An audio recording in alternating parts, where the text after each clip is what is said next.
제가 전에도 말씀드렸던 것처럼 하나님은 두 개의 공동체만을 만드셨습니다.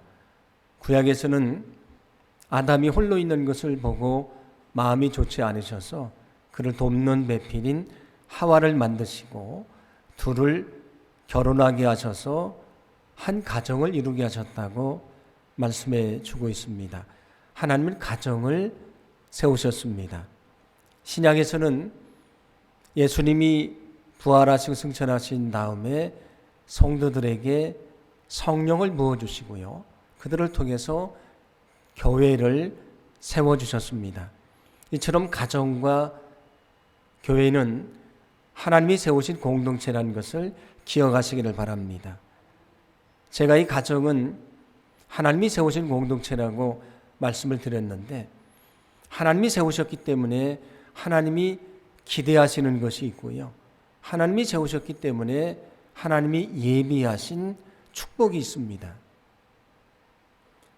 우리가 지금 설 명절을 보내고 있지 않습니까?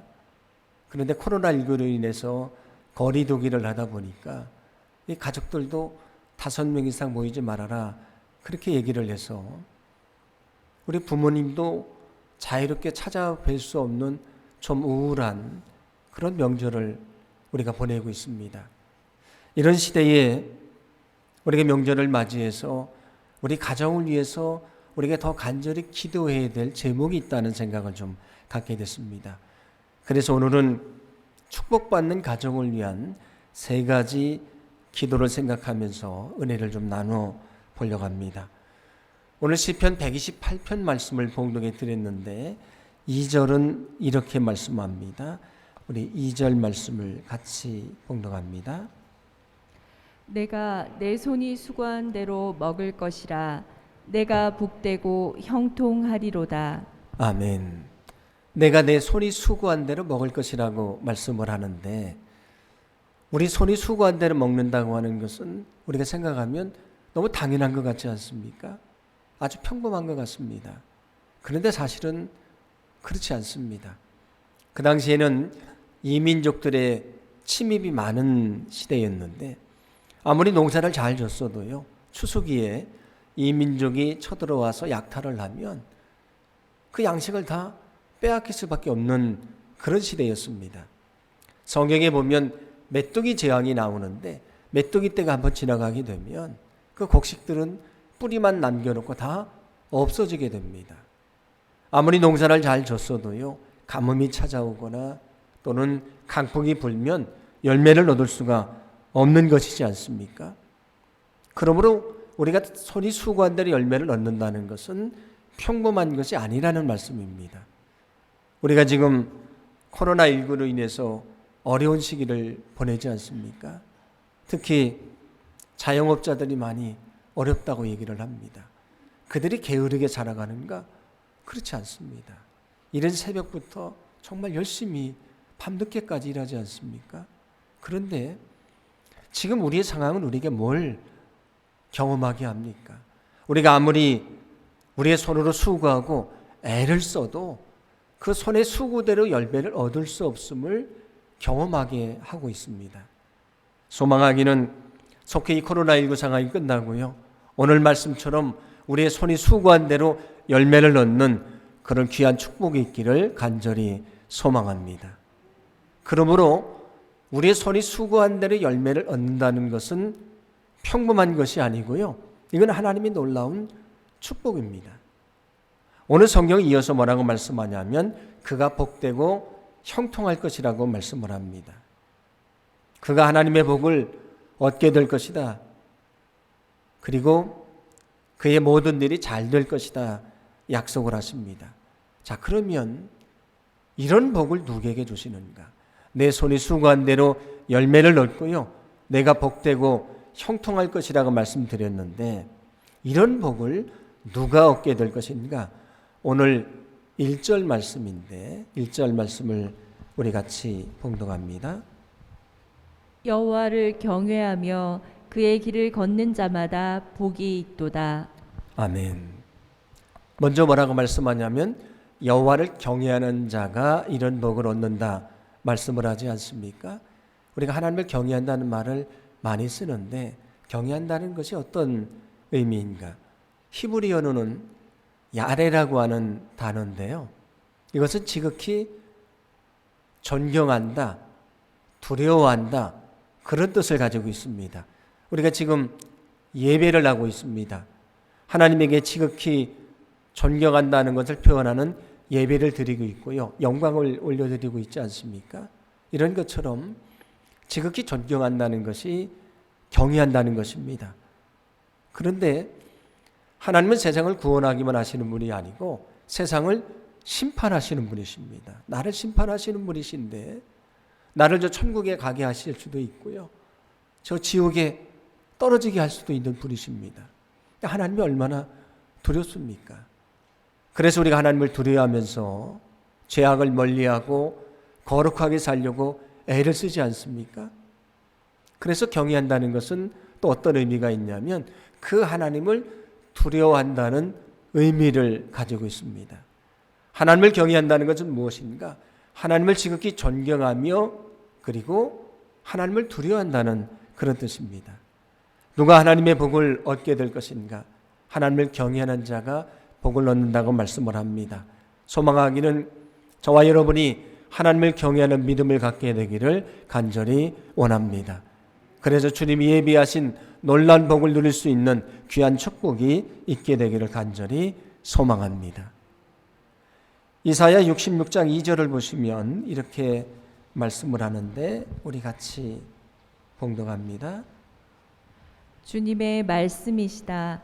나의 손이 이 모든 것을 지었으며 이 모든 것이 나의 것이다. 겸손한 사람, 회개하는 사람, 나를 경외하고 복종하는 사람, 바로 이런 사람을 내가 좋아한다. 아멘. 하나님은 어떤 사람을 좋아하시고 어떤 사람을 축복하시는가? 오늘 뭐라고 말씀합니까?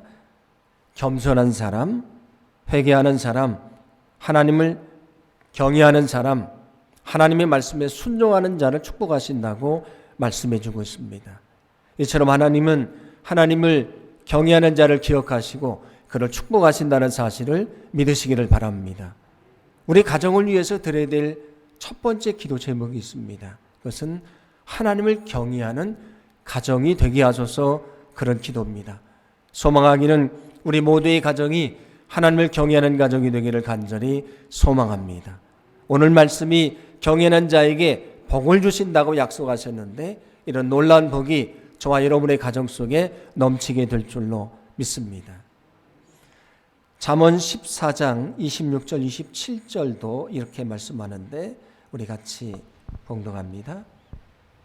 여호와를 경외하는 자에게는 견고한 의뢰가 있나니 그 자녀들에게 피난처가 있으리라. 여호와를 경외하는 것은 생명의 셈이니 사망의 그물에서 벗어나게 하느니라. 아멘.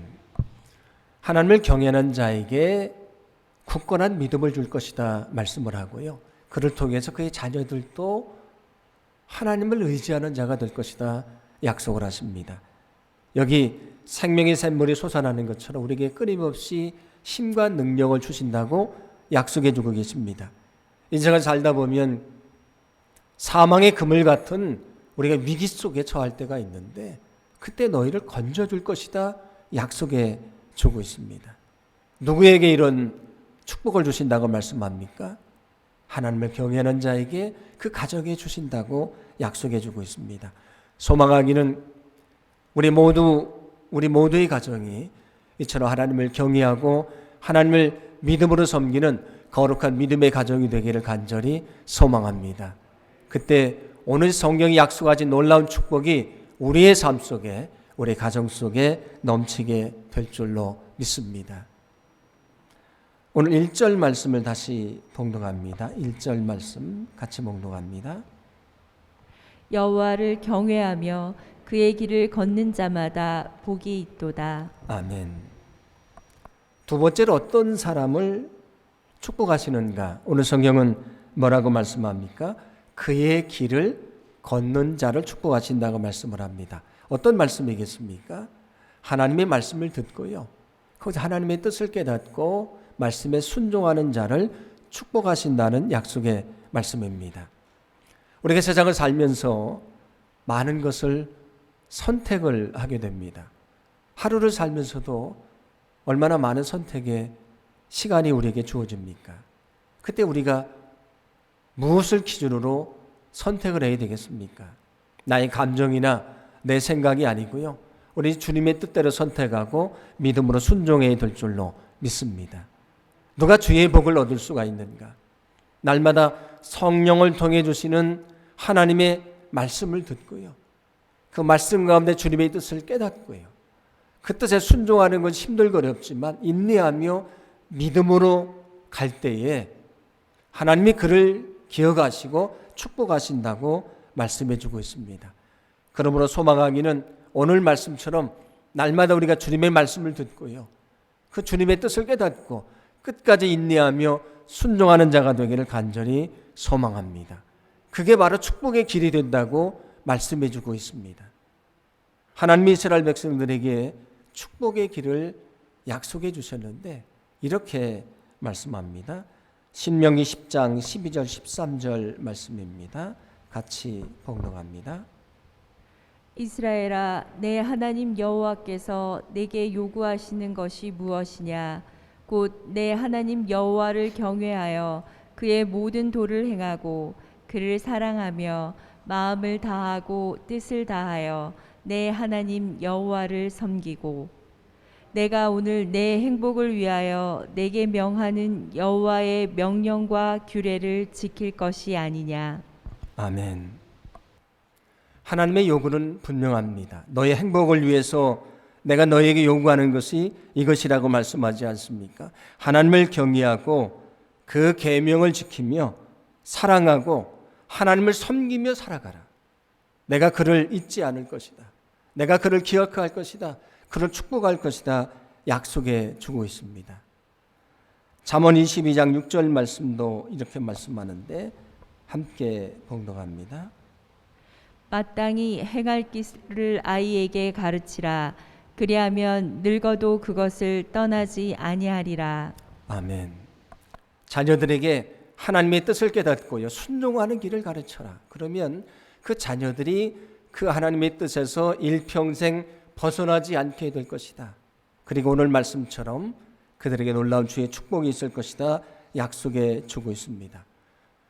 우리가 축복의 가정이 되기 위해서 기도해야 될 또 하나의 기도의 제목은 오늘 말씀처럼 하나님의 말씀에 순종하는 가정이 되게 하소서 그런 기도입니다. 하나님의 말씀에 순종하는 가정이 되게 하소서. 저와 여러분의 가정이 하나님의 말씀을 깨닫고요. 순종하는 가정이 되도록 믿음으로 기도하시기를 바랍니다. 그때 우리 가정이 복을 받게 될 것이고요. 우리 자녀들도 하나님의 뜻에서 벗어나지 아니하고 일평생 하나님의 뜻 가운데 살아가는 귀한 축복을 얻게 될 줄로 믿습니다. 그래서 우리 가정을 통해 예비하신 놀라운 복이 우리 모두에게 넘쳐나는 귀한 역사를 주님이 축복으로 우리에게 부어주실 줄로 믿습니다. 성경은 우리에게 끊임없이 말씀해 주고 있는 것이 있습니다. 우리가 믿음 안에서 순종하고 하나님을 경외하며 살아가면 그 믿음을 가진 자만 축복하시는 것이 아니고요. 그를 통해서 그의 가정에 축복을 내려주실 것이다 약속하시고요. 그 자녀들을 통해서도 그 축복이 이어질 것을 말씀해 줍니다. 자, 그것을 증명해 주는 대표적인 사람이 있습니다.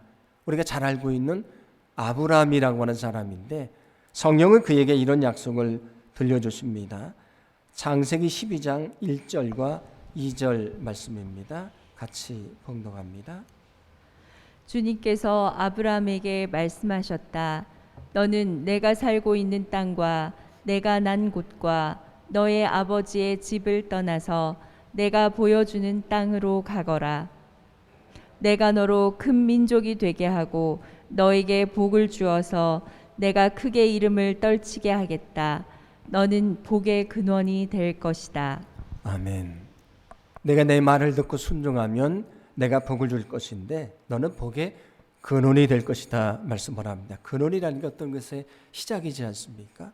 아브라함, 네가 믿음을 가지면 너는 축복의 근원이 될 것이다. 너를 통해서 너의 가정이 복을 받게 될 것이고 너의 후손들이 복을 받게 될 것이다. 이런 놀라운 주의 축복이 이어질 것이다. 그런 약속입니다. 여기 그를 축복의 근원이라고 말씀하지 않습니까? 이 서울에 있는 한강이 얼마나 크고 아름답습니까? 그런데 이 한강이 시작되는 근원은 어디냐면 강원도 태백시에 검룡소라는 곳이 있는데 거기에 용트림 폭포라는 것이 있답니다.